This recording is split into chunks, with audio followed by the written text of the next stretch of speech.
So I want to share something with you guys that I saw on Facebook. I'm not comfortable giving the names of Facebook friends when they put something. If they're not on Twitter, this person might be, but it explains precisely what happened, what Ukraine did, and then I have something to say about this afterwards because I think it explains Mike Flynn's rant about somebody new. 7 facts about Operation Spiderweb, a Ukrainian strike that will go down in history as one of the most successful special operations ever conducted. Number one, Ukrainian special forces spent 1.5 years preparing and planning the attack.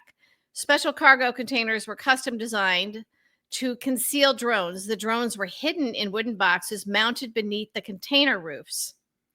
Unwilling Russian drivers were hired to transport the trucks near Russian air bases. The total distance to the targets was approximately 5,000 kilometers. The roofs of the cargo trucks were remotely opened, releasing a swarm of drones that flew directly towards Russia's long-range bombers. This is excellent. After launching, the trailers self-destructed to avoid detection or recovery. The strikes hit the strikes hit 4 Russian airfields, damaging or destroying over 40 Russian aircraft, including A-50 surveillance planes, Tu-95s, I don't know what any of this is, Tu-22M3 strategic bombers. The attack reportedly disabled 34% of Russia's strategic cruise missile carriers. According to Ukraine Security Service, Operation Spiderweb inflicted an estimated $7 billion in damage on Russia's strategic aviation. This is one of the greatest Russian defeats in modern history, not just a blow, but a surgical strike against the core of Russia's long-range strike capabilities. The Ukrainian operation will be studied in military textbooks. This is how you cripple your enemy, Slava Ukraini.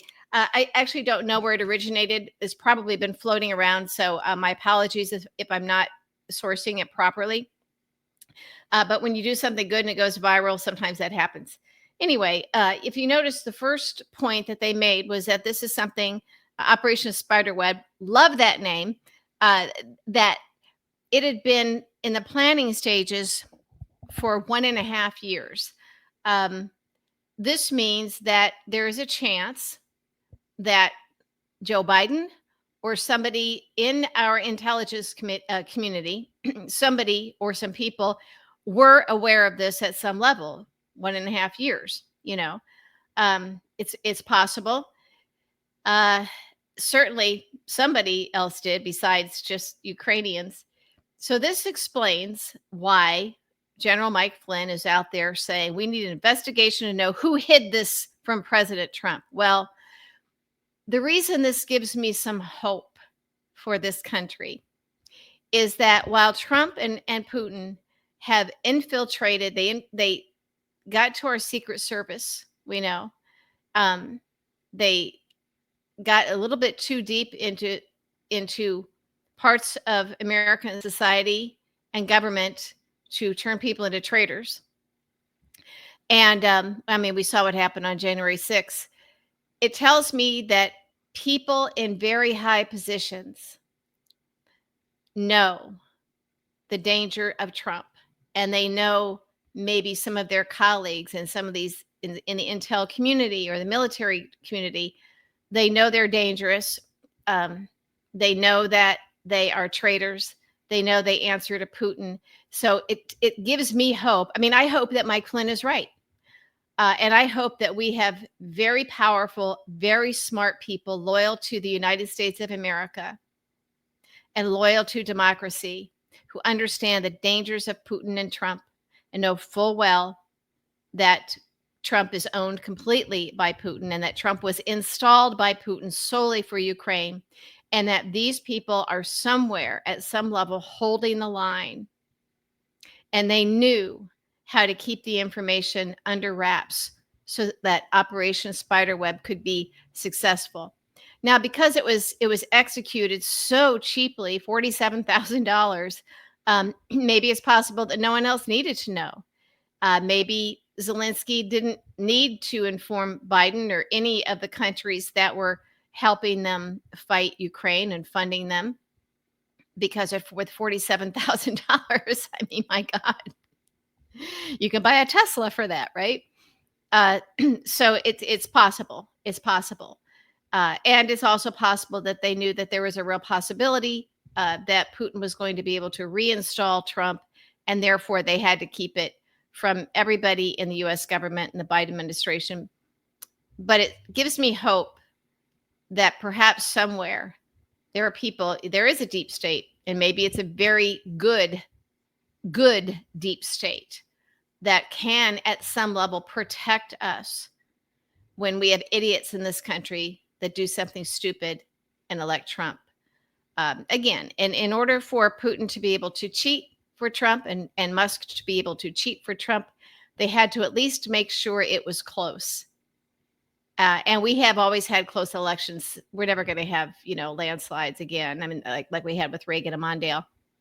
So the real danger, I guess, for the future moving forward is when we have a danger like Trump.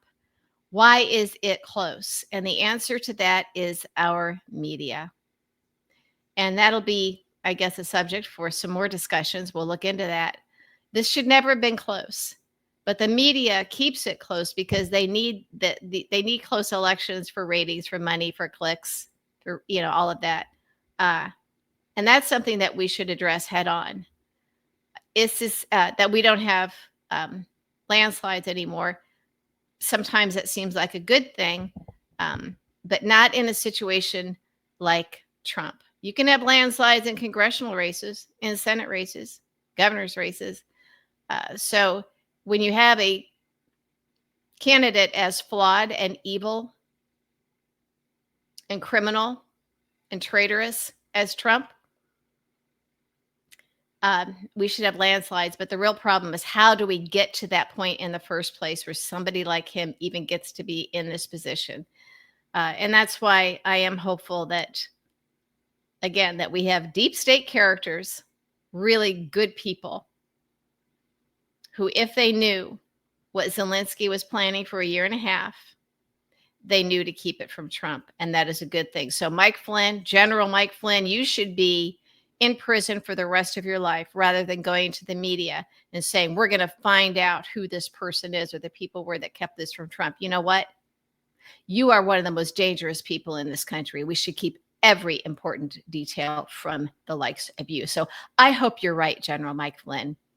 And that gives me hope that there are people that know to keep this important information from you, J.D. Vance, Trump, Musk, because giving it to you is the same as giving it to Putin, you traitor. Just deal with that. And I hope this happens over and over and over again. You can cede, you can cope, but this gives me hope for the future that guys like you, guys like Trump and Musk, as much as you've been there, you're there to help Putin, that we have people who are better than you and smarter than you. They're going to make sure it doesn't happen. Deal with it.